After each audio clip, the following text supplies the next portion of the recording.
వివాహము కాని స్త్రీ పురుషులకు శీఘ్ర వివాహమును, అన్యోన్య దాంపత్యమును, సత్సంతానమును కలిగించి దుష్టగ్రహ బాధలను తొలగించి శ్రీ శివపార్వతీ కళ్యాణం రెండవ భాగము. దేవతలను అమితముగా బాధిస్తున్న తారకాసురుని గురించి దేవతలు బ్రహ్మదేవునితో విన్నవించుకోవడము, ఆయన కేవలము శివరేతస్సు నుండి జన్మించిన వాడే దేవతలకు సేనానాయకుడై తారకాసురుని సంహరించగలడని తెలియజేయడము, దేవేంద్రుడు మన్మధుని రావించి ఏ విధముగానైనా పార్వతీ పరమేశ్వరుల మధ్య పరస్పరానురాగము పెరిగి వారి వివాహము జరిగేటట్లుగా చేయమని మన్మధుని కోరడము, అందుకు అతడు అంగీకరించి శివుడు తపస్సు చేసుకుంటున్న ప్రాంతములో ప్రకృతిని పులకరింపజేయడము మనము గత భాగములో తెలుసుకుని ఉన్నాము. తరువాత ఏం జరిగింది? ఈశ్వరుడు మాత్రము నిశ్చల తపస్సమాధిలో మునిగి ఉన్నాడు. దేవదారు వృక్షము కింద అరుగుపై పులి చర్మముపై సమాధిలో కూర్చుని ఉన్న పరమేశ్వరుని మన్మధుడు తిలకించాడు. ఆ సమయంలో శంకరుడు వీరాసనంలో ఆసీనుడై ధ్యానం చేస్తున్నాడు. పాములతో జడలను పైకెత్తి కట్టుకుని జపమాలను చేతిలో ధరించాడు. ఆ సమయంలో పార్వతీదేవి తన చెలికెత్తలతో పుష్పములు, దర్భములు మొదలైన సంభారములను చేతబట్టుకొని వస్తున్నది. పార్వతీదేవి మెల్లగా పరమశివుని సమీపించింది. నంది శివునకు నమస్కరించి పార్వతి వచ్చిన విషయాన్ని తెలియచేశాడు. ఈశ్వరుడు తన తేజస్సును సాక్షాత్కరింపచేసుకుని యోగముద్రలో నుండి లేచాడు. పార్వతీదేవి తాను తెచ్చిన పువ్వులను శివుని పాదాల దగ్గర పెట్టి తన జడలో ధరించిన పువ్వులు జారునట్లుగా వంగి నమస్కరించింది. శివుడామెను సవతి పోరు లేని వానిని భర్తగా పొందుమని ఆశీర్వదించాడు. వారిద్దరిని ఆ విధముగా తిలకించిన మన్మధుడు తాను పూలబాణాన్ని ప్రయోగించడానికి ఇదే తగిన సమయమును నిశ్చయించుకుని తన వింటి నారిని సంధించాడు. మన్మధుడు బాణాన్ని వింటికి సంధించి వదిలాడు. శివుడు తన 3 కళ్ళతోనూ ఎర్రని పెదవి గల పార్వతి ముఖాన్ని చూశాడు. పార్వతీదేవి కూడా ఒడలు పులకరించగా సిగ్గుతో ముఖాన్ని అడ్డంగా తిప్పుకున్నది. అంతలో జితేంద్రియుడైన శివుడు తన మనసు చలించడానికి కారణమేమిటా అని నలుదిక్కులా పరికించాడు. అప్పుడు ఎడమకాలిని వంచి బాణాన్ని ప్రయోగించిన మన్మధుని చూశాడు.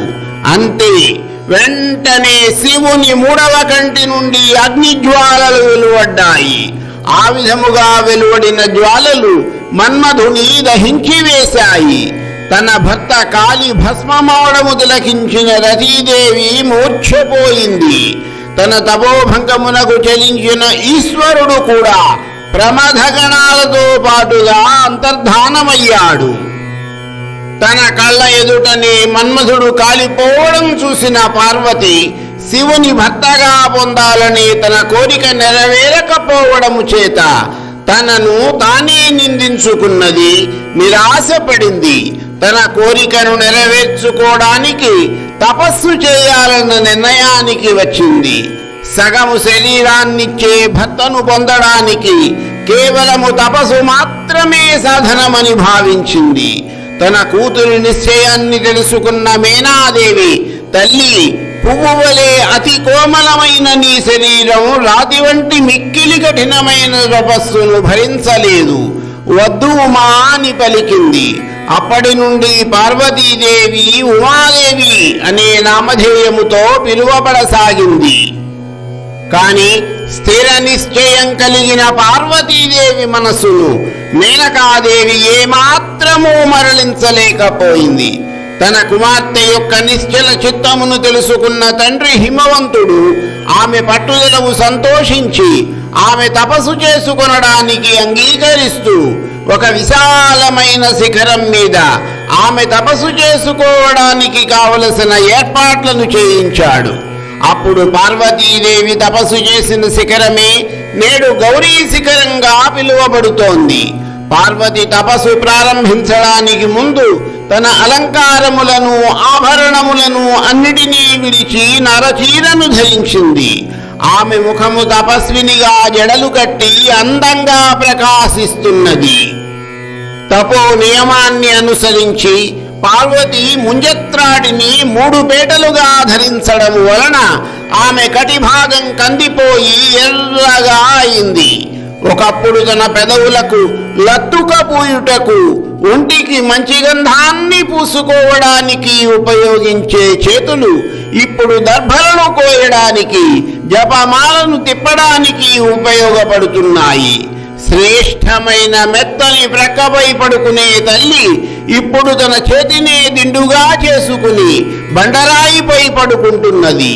ఇంత కఠినమైన తపస్సు చేస్తున్నా కూడా ఫలితం సిద్ధించలేదని గ్రహించిన పార్వతి తన కోమలమైన శరీరాన్ని కూడా లెక్క చెయ్యకుండా మరింత కఠినమైన తపస్సునకు సిద్ధపడింది.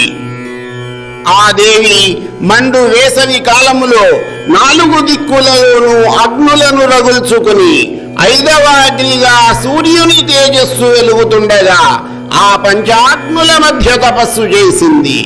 ఆ విధంగా శరీరమును తపింపచేసిన పార్వతి ఆయాచితంగా లభించిన నీళ్లను, చంద్రకిరణాలను మాత్రమే ఆహారంగా స్వీకరిస్తూ తపస్సు చేసింది. ఆ విధముగా కఠినమైన తపమును ఆచరిస్తున్న పార్వతి కొంతకాలము ఆకులను తిని మరికొంతకాలం తరువాత ఆ ఆకులను కూడా తినకుండా తపస్సు చేయడం వలన ఆమె అపర్ణ అనే నామధేయముతో పిలువబడినది.